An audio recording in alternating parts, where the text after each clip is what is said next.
car wagons a long time ago.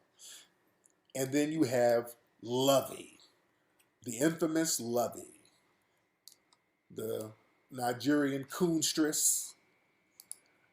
We've exposed her many times. I want y'all to listen to this. She was at some kind of forum. I really want you, and I put this on my social media. Now, Lovey, she's infamous for her anti-Black American hatred. I've exposed her many times. For years, she's been calling us Akatas, and oh my God, this woman has said so many negative things about foundational Black Americans, and the white left, they prop her up as some kind of voice for Black society. But I want y'all to listen to something that she said. This is deep. How she found out at a very young age how she could make money kind of throwing Black Americans under the bus. I want y'all to listen to this. Listen very close to what she says and listen to the organization that she got money from. Listen. Nigeria, I didn't have a lot of context about race, example. So I never identified as Black until I came to the US. Because the concept of Blackness was never a thing. Yeah. Because over there it's the default to be Black. So you didn't have to define it. So I didn't even understand what Black was until I came here. And even then, I didn't understand, I didn't know the concept of slavery. Okay, let me stop for a minute.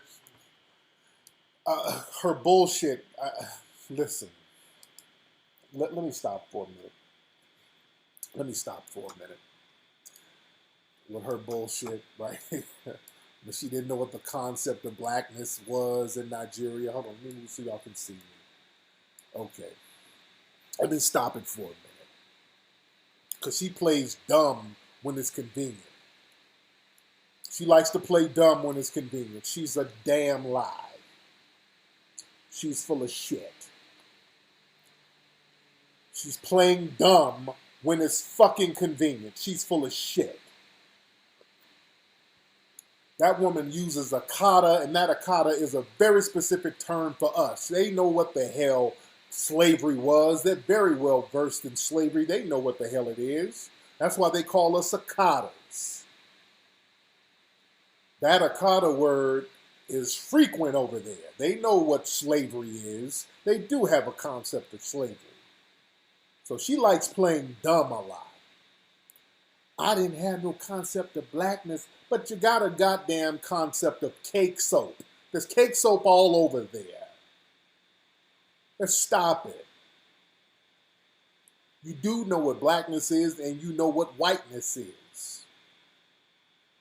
You do have a concept of it, and you have a concept of worshiping whiteness. There's a big white Jesus over there in Nigeria. Big white statue of Jesus. You dig? Yeah, akata correlates to slavery. That's a term. Yeah, some of them, they say it means cotton picker, so they know what it is. They know what the hell it is. You ain't that. Now, see, you ain't going to play both sides of the fence. You ain't going to sit up and talk about how smart y'all are and how well educated you are, but you don't know about the greatest crime in damn history. And you come into a country that was built by people who were enslaved, and you didn't know that. Let's stop. Let's just stop that game. So, they kind of play that game like the white supremacists. They start acting like they don't know certain things. That's a con game. But anyway, let me play the rest of her spewing her bullshit. Hold on. I didn't know the concept of middle passage. So coming here, I was like, all right, cool. There's people who look like me and people who don't.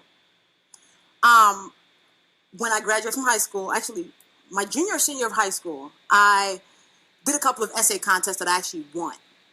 And I won NAACP AXO award for this essay and something else. I can't remember another, I ended up...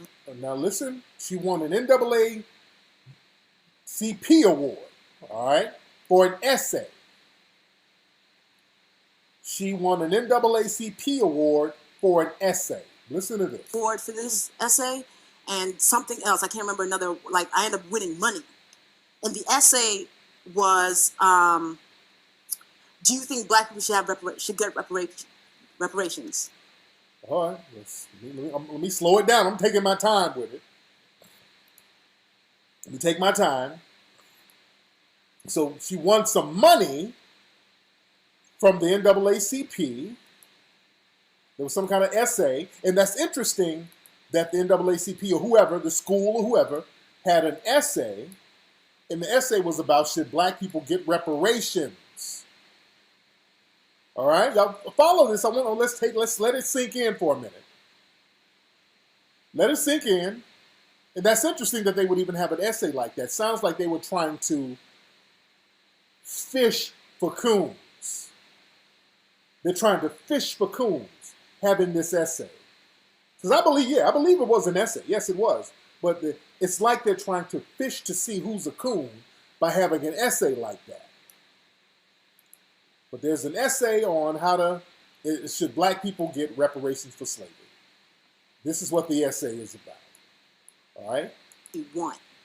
And I won like NAACP AXO award for this essay and something else. I can't remember another, like I ended up winning money.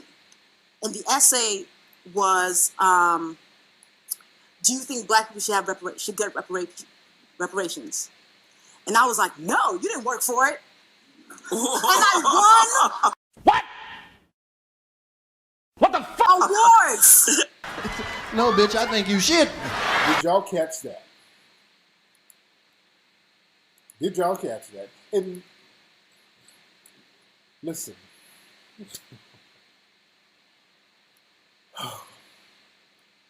So she was like, oh, hell no. Black folks shouldn't get no reparations. And they gave her the award and gave her money. They gave her an award and gave her money. It ain't funny at all, but she learned, wait a minute. If I throw niggas over here under the bus, I get rewarded. I get money. Oh, they loved her angle. And that's what they were looking for. And the NAACP, think about it. They funded, and that's a white organization, basically. NAACP is just white with black faces. But listen, what she's saying, dude, I want y'all to listen to everything she's saying. That's heavy. They cultivate coons at a very young age, the white supremacists. They cultivate coons they fish to see who's going to be a coon. So having a contest like that, I can see them in a room like, hey, let's have a contest and have everybody write an essay on whether black people should get reparations. And the one who's opposed reparations for black folks, that's the one that we're going to groom. And sure enough, she was blending in with the rest of everybody else, and nobody really figured anything. So she was like, oh, hell no, black folks shouldn't get shit. You won. You're the one. We're vetting her. They're vetting her right there. When she said that, they were like, that's the one we're going to put our eye on. That's the one we're going to reward with money. So she was like, I'm on to something. She does that to this very day. All that woman does is shit on black folks in America. Foundational Black Americans, that's all she does. And that's why so many of them shit on us because, and that audience is like a bunch of white people, by the way. So this is why so many of those immigrant tether doppelgangers come over here and get around us and throw us under the bus because they get financed for doing that. There's big money in that for them. Well, not even big money, just money, period. Not even big money. I won't say big money because coons are very cheap. You don't have to give them a lot. But she learned at a young age. Well, why is she over here? The come up. We're a come up. You think? They've learned how to throw us under the bus and get money for it. That's why all of those liberal organizations are filled with her. They're filled with people like her. There's a reason why they got the Kamala Harrises out there. They know Kamala Harris is ready to throw us under the bus. Hell, look at her policies. They cultivate these coons at a very young age. These tethers. They cultivate them right under our noses. Lovey, that's her name. That's why so many black immigrant politicians, they cultivate these Negroes. They cultivate immigrants and LGBT at a young age. They'll do an essay like, who's your favorite rapper? Nas, KRS-One, Rakim, and the kid who says Lil Nas X, come on over here. We got an after-school program for you. You seem like somebody who's gonna go places. So that's how they do it. They get them at a young age. They throw out some tests. So they throw out an essay, and then they study the ideology of the kids. They get a kid, and they're like, okay, is the kid who's switching around a little bit, who ain't hollering at the girls, who's switching, like, hey, come on over here, Don Lemon.